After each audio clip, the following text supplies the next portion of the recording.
Hi hello welcome to our channel. నేను మీ Saritha. Owners robotic hospital ప్రముఖ cardiology specialist doctor Kiran Kumar గారు ఉన్నారు. వారితో మాట్లాడదాం. నమస్తే సార్. ఎలా ఉన్నాయి సార్? సో మనం నిన్నటి నుంచి ఒక వార్త తెలిసిందే, నాని గారి పరిస్థితి చాలా విషమంగా ఉంది. అయితే ఏంటంటే ఆయనకి ఎప్పటి నుంచో ఈ హెల్త్ ఇష్యూస్ అనేది మనం చూస్తూనే ఉన్నాం ప్రముఖ ఛానల్స్లో. అయితే హైదరాబాద్లో మనకు ఒక మెడికల్ హబ్ అని మనకు తెలిసిన విషయం. హైదరాబాద్లో ఆయనకి చికిత్స పొందని పక్షంలో ఆయనకి ముంబైని తరలిస్తున్నారు. అంటే హైదరాబాద్లో ఆయనకి చికిత్స చేయలేనంత డేంజర్ సిచ్యువేషన్లో ఆయన ఏంటి? సో ఆయన గురించి మీరు చెప్తారా? సో నమస్తే అండి. సో ఇప్పుడు మేజర్ ఇష్యూ ఇవన్నీ రోజు ఉండే ప్రాబ్లమ్స్. సో మనం లిటరల్గా అబ్జర్వ్ చేస్తే ప్రతిరోజు ఆల్మోస్ట్ ఎవ్రీ 10 seconds ఒకరు హార్ట్ అటాక్తో ఇబ్బంది పడుతూనే ఉన్నారు. This is not new fact. ఇది ఇంకా పెరుగుతూనే పోయే ప్రమాదం ఉంది. సో ఎప్పుడన్నా ఇలా సెలబ్రిటీస్ కానీ పొలిటీషియన్స్ కానీ ఎఫెక్ట్ అయినప్పుడే ఇది వార్తల్లోకి ఎక్కువగా వస్తుంటుంది. బట్ నాని గారికి ఇప్పుడు మనకి మీడియా ప్రకారం ఏంటంటే తనకి మేజర్ హార్ట్ ప్రాబ్లం ఉంది, హార్ట్ అటాక్ డిసీజ్ అనేది ఉంది. దాంట్లో మేజర్ బ్లడ్ వెజల్స్ అని బ్లాక్ అయినాయని చెప్తున్నారు. మనకి ఇచ్చిన ఇన్ఫర్మేషన్ అయితే మీడియా ద్వారా తప్ప అఫీషియల్ గా బులెటిన్ అనేది అయితే ఎక్కడ మనకు కనపడలేదు ఇంతవరకు. సో ఇది ఏంటి, ఎందుకు వస్తుంది అంటే తన ఏజ్ అప్రాక్సిమేట్లీ 50-55 మధ్యలోనే ఉంటుంది నాని గారి age. This is young age only, it's not an elderly age. More than 60-65 అంటే మనం ఎల్డర్లీ అంటాం. మరి ఈ యంగ్ ఏజ్ లోనే ఎందుకు ఇంతమంది సెలబ్రిటీస్, ఇంతకుముందు కూడా చాలా మంది చూసాం, పునీత్ రాజ్ కుమార్ కానీ ఇంకో కానీ చాలా మంది సెలబ్రిటీస్ తెలిసిన వాళ్ళే చాలా మంది కూడా చనిపోతున్నారు. మరి వాళ్ళందరికీ అఫోర్డబిలిటీ లేకనా, ట్రీట్మెంట్స్ తీసుకోలేకనా? కాదు, అందరికి కూడా అఫోర్డబిలిటీ ఉంది. బట్ ఎందుకు బారిన పడుతున్నారంటే చాలా ఫ్యాక్టర్స్ ఉన్నాయి దీంట్లో. అది ప్రతి ఒక్కరూ అనలైజ్ చేసుకోవాల్సిన విషయం. అంటే ప్రతి ఒక్క యంగ్స్టర్, ప్రతి ఒక్క మనిషి who is ever living on the earth గుర్తుపెట్టుకోవాల్సింది ఏంటంటే మన బాడీలో ఒక ప్రాసెస్ అనేది ఎవరికి ఎప్పటికీ జరుగుతూ ఉంటుంది. It's was God's given process మన బాడీ అనేది. సో మన ఈ హార్ట్ అటాక్స్ అనేది ఎందుకు వస్తాయి? ఫ్యాట్ అక్యుములేషన్ అంటాం. ఎక్కడ? బ్లడ్ వెజల్స్ అంటే మన గుండె యొక్క రక్తనాళాలలో ఈ ఫ్యాట్ అక్యుములేషన్ అయితే హార్ట్ అటాక్ వస్తుంది. మరి ఓన్లీ గుండె రక్తనాళాల్లోనే ఈ ఫ్యాట్ అక్యుములేషన్ అవుతుంది, మిగతా బాడీలో ఎక్కడ ఎఫెక్ట్ కాదంటే anywhere in the body blood vessels కొవ్వు పేరుకుపోవడం అనేది జరుగుతుంది. But heart is the main pumping organ. అంటే అది కంటిన్యూస్ గా వర్క్ చేస్తూనే ఉంటుంది కాబట్టి దానికి మోర్ ఎఫిషియెంట్ బ్లడ్ సప్లై, అంటే ఆ హార్ట్ కి బ్లడ్ సప్లై ఉంటేనే, హార్ట్ పనిచేస్తేనే మిగతా బ్లడ్ వెజల్స్ అంతా కూడా బ్లడ్ సప్లై అనేది జరుగుతుంది మన బాడీలో అంతా. సో మరి ఎందుకు ఈ ఫ్యాట్ అక్యుములేషన్ అనేది జరుగుతుంది? ఈ ప్రాసెస్ అనేది ఎప్పుడో లేట్ ఏజ్లోనో ఎప్పుడో మిడిల్ ఏజ్లోనో వచ్చేది కాదు. ఇదందరూ రిమెంబర్ చేసుకోండి, ఎందుకంటే చాలా ఇంపార్టెంట్. సో దట్ మీరందరూ కూడా చాలా జాగ్రత్తగా ఉండే అవకాశం ఉంటుంది. ఈ ప్రాసెస్ అనేది మనకి around 2nd to 3rd decade of our లైఫ్లో స్టార్ట్ అవుతుంది. అంటే from the age of around 20 years మన బాడీలోనే ఈ కొలెస్ట్రాల్ అక్యుములేషన్ ప్రాసెస్ అనేది స్టార్ట్ అవుతుంది అందరికి కూడా. ఇది ఒకరు ఎగ్జామ్షన్ అయితే ఎవరు లేరు. సో మరి ఇది ఎందుకు కొందరిలో ఈ మధ్య కాలంలో ఎందుకు యువతలో కానీ యంగ్స్టర్స్లో కానీ ఎక్కువైతున్నాయి? సో బేసికల్లీ రిస్క్ ఫ్యాక్టర్స్ అంటాం. కొన్ని మాడిఫైయబుల్ అంటాం, అంటే మనం మార్చుకోగలిగేటి ఉంటాయి. కొన్ని నాన్ మాడిఫైయబుల్ అంటాం, అది మార్చలేనిది. ఇప్పుడు మాడిఫైయబుల్ రిస్క్ ఫ్యాక్టర్స్ అనేది చాలా important. So particularly BP, sugar, cholesterol, then smoking, alcohol, మన స్ట్రెస్ లెవెల్స్ కానివ్వండి, మన వెయిట్ కానివ్వండి, ఇవన్నీ కూడా మనము మార్చుకునే మన చేతిలో ఉంటాయి. నాన్ మాడిఫైబుల్ అంటే మన జెనెటికల్ హిస్టరీ, మన రేస్, అంటే ఎక్కడ ఏ జియోగ్రఫికల్ లొకేషన్, సో ఇవన్నీ మనం మార్చలేం. So we can't avoid that associated risk. Comparative to westernized countries, India is almost 1 decade, అంటే 10 years అర్లీగా మనకి హార్ట్ అటాక్స్ వచ్చే అవకాశం ఉందన్నమాట. అయితే ఆయనకి హార్ట్ సమస్య కాదు సార్, కిడ్నీ కూడా ఉంది అని తెలియంది. ఏమై ఉంటుంది అంత డేంజర్ సిచ్యువేషన్ ఆయన పడడానికి కారణం? అంటే 3 బ్లాకేజ్ అయినాయి అని చెప్పారు. స్టంట్ వేయాలనుకున్నారు, మళ్ళీ జగన్ గారు వద్దు, మళ్ళీ ముంబైకి షిఫ్ట్ చేయమని డాక్టర్ పాండే గారి చేత ఆయనకి ఈరోజు సర్జరీ కూడా జరుగుతుంది. ఇది మనకి ఫుల్ లెంత్ డేటా అనేది మనకి ఎక్కడ కూడా తెలియలేదు. This is only minimum data అనేది మనకి మీడియాలో సర్క్యులేట్ అవుతా ఉంది. నాని గారు ఎలాంటి జాగ్రత్తలు తీసుకోవాలి చెప్తాను. సో ఇప్పుడు బేసికలీ ట్రీట్మెంట్ ఆప్షన్స్ అనేది కూడా ఎలా ఉంటాయంటే, సో ఈ మెయిన్ గా ఇది హార్ట్ అండి. సో ఇక్కడ రైట్ సైడ్ ఒక రక్తనాళము, లెఫ్ట్ సైడ్ మనకు 2 వస్తాయి. సో ఈ రెడ్ కలర్ ఉండేది ఆర్టరీస్ అంటాం. ఇవి మెయిన్ మన హార్ట్ పంపింగ్ కావాలంటే ఈ బ్లడ్ వెజల్ ఫ్లో అనేది మంచిగా ఉండాలి. ఎప్పుడైతే ఇది సరిగా ఉండదో, మీకు ఇక్కడ కూడా చూపిస్తాను ఇంకోటి, ఇది చూడొచ్చు. సో ఇలా కొవ్వు పేరుకుపోయిందనమాట. ఇలా కొవ్వు పేరుకుపోయినప్పుడు దీన్ని ఫోకల్ లీజన్స్ అంటాం. ఈ ఫోకల్ లీజన్స్ అన్నప్పుడు సింపుల్ గా మనం ఓపెన్ చేసి స్టంట్స్ వేయచ్చు, లేదా ఇలాంటి లీజన్సే ఇక్కడ ఒకటి అక్కడ ఒకటి ఉంటే కూడా వేసుకోవచ్చు. ఇలా మల్టిపుల్ వెజల్స్ లో ఉంటే కూడా స్టంట్ చేసుకోవచ్చు. బట్ ఒక సబ్సెట్ ఆఫ్ డిసీజ్ అనేది ఉంటుంది, that is called diffuse disease అంటాం. అది చాలా ఇంపార్టెంట్ అండి. అంటే ఈ వెజల్ మీకు ఎంత వరకు కనిపిస్తుందో అంత వెజల్ కూడా నేరో అయిపోయింది, అంటే మొత్తం సన్నపడిపోయింది. మరి ఇంత సన్నపడిపోయినప్పుడు మనకి ల్యాండింగ్ జోన్స్ అనేది ఇంపార్టెంట్. అంటే నార్మల్ హెల్తీ వెజల్ ఉంటేనే స్టంట్ కానీ బైపాస్ కానీ చేయడానికి వీలు ఉంటుంది. మొత్తం వెజల్ మొత్తం కొలెస్ట్రాల్ అక్యుములేట్ అయిపోయి నేరో అయిపోయింది అనుకోండి, it's a very difficult scenario, dangerous scenario. అది ఏం చేస్తారు సార్ మరి అంటే అంత డిఫ్యూజ్ డిసీజ్ ఉన్నప్పుడు వాళ్ళ యొక్క సిమ్టమ్స్ ఏంటివి, అంటే వాళ్ళకి ఇబ్బంది ఏముంది, దాన్ని ఫర్దర్ ఇమేజింగ్ చేసి, అంటే ఫర్దర్ స్టడీస్ ఉంటాయి, ఫిజియలాజికల్ స్టడీస్ అంటాం. దాంట్లో అమినబుల్ టు సర్జరీ, అంటే బైపాస్కి అవుతే బైపాస్ చేయగలము. దాంట్లో కూడా 2 ఆప్షన్స్ ఉంటాయి. ఇంత డిఫ్యూజ్ డిసీజ్ అయినప్పుడు గ్రాఫ్ట్ పెట్టడం కూడా ఇబ్బంది, ఎందుకంటే గ్రాఫ్ట్ పెట్టిన చోట కూడా డిసీజ్ ఉంటుంది, అంటే కొవ్వు పేరుకుపోయి మూసుకుపోయి ఉంటే అక్కడి నుంచి కూడా సరిగ్గా బ్లడ్ సప్లై కాదు. సో అలాంటి స్టేజ్లో ఎండాట్రెక్టమీ అని చేస్తారు, అంటే ఈ కొవ్వు పేరుకుపోయిన మొత్తాన్ని క్లియర్ చేయడం. ఆ ఎండాట్రెక్టమీ చేస్తేనే అప్పుడు నీకు ఇంకో గ్రాఫ్ట్ పెట్టనీకి కూడా వీలు ఉంటుంది. ఓకే, ఇది అంటే ఇట్స్ ఆల్ డిఫికల్ట్ ఆప్షన్స్.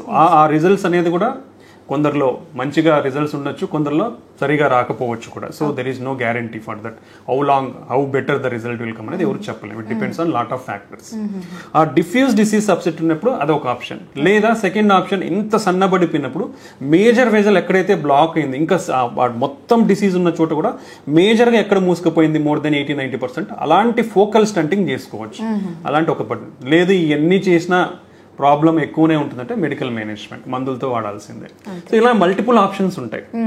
ఇంకోటి ఏంటి, ఏ సర్జరీ అయినా చేసేటప్పుడు అదర్ రిస్క్ ఫ్యాక్టర్స్ ఏందనేది ఇంపార్టెంట్. అంటే హార్ట్ పంపింగ్ ఫంక్షన్ ఎలా ఉంది అనేది ఇంపార్టెంట్. హార్ట్ పంపింగ్ ఫంక్షన్ అయినా వీక్ ఉందంటే మోర్ రిస్క్ ఉన్నట్లు జాగ్రత్త. ఇప్పుడు నార్మల్గా హార్ట్ పంపింగ్ ఫంక్షన్ నార్మల్ అంటే మోర్ దెన్ 60% అంటాం. అరౌండ్ 50 to 60 అయితే మైల్డ్ వీక్ అంటాం. 40 to 50 అయితే మోడరేట్ గా హార్ట్ పంపింగ్ ఉందంటాం. లెస్ దెన్ 40 అయితే సివియర్ గా పంప్ ఫెయిల్యూర్ అంటాం. సో ఆ కండిషన్ బట్టి ఆపరేషన్ అప్పుడు ఎంత రిస్క్ అనేది చెప్పచ్చు. మూడోది ఏంటి అంటే మన కిడ్నీ అదర్ ఆర్గాన్స్, అంటే కిడ్నీ ఫంక్షన్ ఎలా ఉంది, లివర్ ఫంక్షన్ ఎలా ఉంది, లంగ్ ఫంక్షన్ ఎలా ఉంది, మన కెరోటిడ్ వెజల్స్ ఎలా ఉన్నాయి, ఈ మల్టిపుల్ ఆప్షన్స్ చూసుకోవాలి. ఈ మల్టిపుల్ ఆప్షన్స్ అన్ని బాగుంటేనే అంత రిస్కీ సర్జరీ చేసినా బయటపడే అవకాశం ఉంటుంది. లేదా అవి కూడా ఏదైనా ప్రాబ్లం ఉందనుకోండి, సర్జరీ కాంప్లికేషన్స్ ఎక్కువ ఉండే అవకాశం ఉంటుంది. సో ఒక సర్జరీ బయటికి రావాలన్నా మల్టిపుల్ ఫ్యాక్టర్స్ అనేది అఫెక్ట్ చేస్తాయి. అంటే అది ఎంత సేఫ్గా మనం ఆ సర్జరీని పర్ఫామ్ చేస్తే ఆ మనిషిని బయటికి తేగలం అనేది మల్టిపుల్ ఫ్యాక్టర్స్ మీద డిపెండ్ అయి ఉంటుంది. సో సర్జరీ చేస్తే బాగా అయిపోతుంది, లేదా స్టంట్లు వేస్తే బాగా అయిపోతుంది అని ఎక్కడ ఉండదు. సో అలా బీపీ అనేది ఎట్లా ఉంది, అదర్ ఆర్గాన్స్ అనేది ఎట్లా పనిచేస్తున్నాయి, ఈ డిసీజ్ అనేది ఫోకల్గా ఉన్నాయా, డిఫ్యూజ్ డిసీజ్ ఉందా అనేది చాలా ఇంపార్టెంట్. ఆ డిఫ్యూజ్ డిసీజ్ కూడా అన్ని వెజల్స్లో ఉందనుకోండి, సపోర్ట్ అంటే నీ గుండెకి సపోర్ట్ ఉండాలి.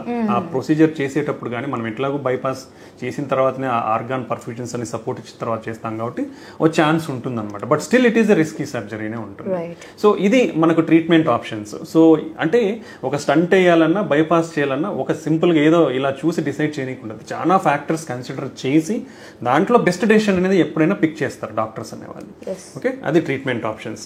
ఈ ఫస్ట్ స్టేజ్ ఉన్నప్పుడు తీసుకోవాల్సిన జాగ్రత్తలు చెప్పండి. జాగ్రత్తలు అనేది ఏంటంటే ఫస్ట్ థింగ్, ఇప్పుడు 30 సంవత్సరాల నుంచే అందరికీ బీపీ, షుగర్, కొలెస్ట్రాల్ అనేది ఎక్కువైపోయినాయండి. సో అండ్ ఫ్యామిలీ హిస్టరీ ఉండాలంటే లెస్ దెన్ 55 years మేల్స్లో, లెస్ దెన్ 60 years ఫీమేల్స్లో ఉంటే ఎవరికైనా వాళ్ళ పేరెంట్స్లో వాళ్ళ ఫ్యామిలీలో వాళ్ళు రిస్క్లో ఉన్నట్లే. డయాబెటీస్కి ఎంతైతే రిస్క్ ఉంటుందో ఫ్యామిలీ హిస్టరీ ఉంటే కూడా అంతే రిస్క్ ఉంటుంది.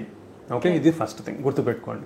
సో ఫ్యామిలీ హిస్టరీ ఉన్నవాళ్ళు, బీపీ, షుగర్, కొలెస్ట్రాల్ ఫ్యామిలీలో ఉన్నవాళ్ళు, ఊబకాయం ఉన్నవాళ్ళు, వీళ్ళందరూ కూడా అట్ ద అర్లీ స్టేజ్ నుంచే స్క్రీనింగ్, అంటే at the age of 30 years you should start checking your health. Basic అండి, సింపుల్ టెస్ట్లు, ఏం కాస్ట్లీ కూడా ఎవరికి ఉండవు. ఒక హార్ట్ స్కాన్ ఎలా ఉంది, ఈసీజీ ఏమన్నా ఉంది, నాకు షుగర్ ఉందా లేదా, బీపీ ఉందా లేదా, నా కిడ్నీ ఫంక్షన్ ఎలా ఉంది, ఈ సింపుల్ టెస్ట్లు ప్రతి చోట చాలా తక్కువకే దొరుకుతున్నాయి, ఎవరికైనా అఫోర్డబిలిటీ రేంజ్లోనే ఉంటాయి. సో ఈ ఎవ్రీ ఇయర్ మీరు చేయించుకోవడం ద్వారా మీరు ముందు జాగ్రత్తగా ఒకవేళ pre diabetes or pre hypertension రేంజ్లో ఉంటే దాన్ని కంప్లీట్గా కంట్రోల్ చేసుకునే అవకాశం మన చేతుల్లో ఉంటుంది. సో ఈ విధంగా హెల్త్ స్క్రీనింగ్ అనేది చాలా చాలా ఇంపార్టెంట్. సో అది ఎవరైతే చేయించుకుంటారో స్క్రీనింగ్ వాళ్ళకి చాలా ఉపయోగపడుతుంది. హాస్పిటల్స్కో డయాగ్నోస్టిక్స్కో వాళ్ళకి ఏం లాభాలు ఏమి ఉండవు. అందరూ కూడా వెరీ లో కాస్ట్లో దాన్ని అఫోర్డబుల్, అందరూ ఆరోగ్యం బాగుండాలనే ఎవరైనా అఫోర్డబుల్ ప్యాకేజెస్లోనే అందిస్తున్నారు. నెక్స్ట్ థింగ్ ఏంటి, మన healthy habits, everything is related to life style.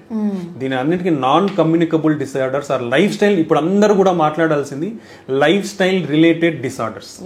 Diabetes is a lifestyle disorder, hypertension is a lifestyle disorder, cholesterol is a lifestyle disorder. ఎందుకు అంటే మనం మారిపోయింది, జీవన విధానాలే మారిపోయినాయి. పని చేయట్లేదు ఎవరు కూడా, సిట్టింగ్ జాబ్స్, కూర్చొనే ఉంటున్నారు. ఓవర్ ఈటింగ్, ఇంతకుముందు మాల్ న్యూట్రిషన్తో చచ్చిపోయేవాళ్ళు, ఇప్పుడు ఓవర్ ఈటింగ్తో ప్రాబ్లమ్స్ అవుతున్నాయి. ఒబిసిటీ, ఊబకాయం పెరిగిపోతా ఉంది, చిన్నపిల్లల దగ్గర నుంచి అందరికీ పెరిగిపోతా ఉంది. Bad habits, smoking, easy availability వల్ల స్మోకింగ్, ఆల్కహాల్ ఎక్కువైపోతా ఉంది. Most next important stress.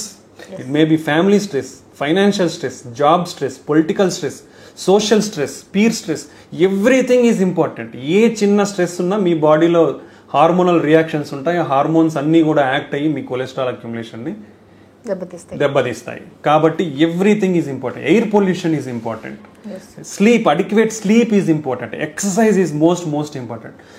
Every factor, అంటే మీరు ఆలోచించుకుంటే ఈ నేను చెప్పిన ఫ్యాక్టర్స్లో అందరికీ ఒక 4-5 స్ట్రెస్ ఉంటుంది, లైఫ్ స్టైల్ సరిగా ఉండదు, ఇంప్రాపర్ ఫుడ్ ఇంటేక్ ఉంటుంది, హెల్తీ ఫుడ్ ఉండదు, స్మోకింగ్ చేస్తుంటారు, ఆల్కహాల్ చేస్తుంటారు, నిద్ర ఉండదు, స్ట్రెస్ ఉంటుంది. ఇప్పుడు నేను ఎన్ని చెప్పాను, ఈ 5-8 ఇట్లా మాక్సిమం ప్రతి ఒక్కరికి 3-4 ఫ్యాక్టర్స్ ఉంటాయి.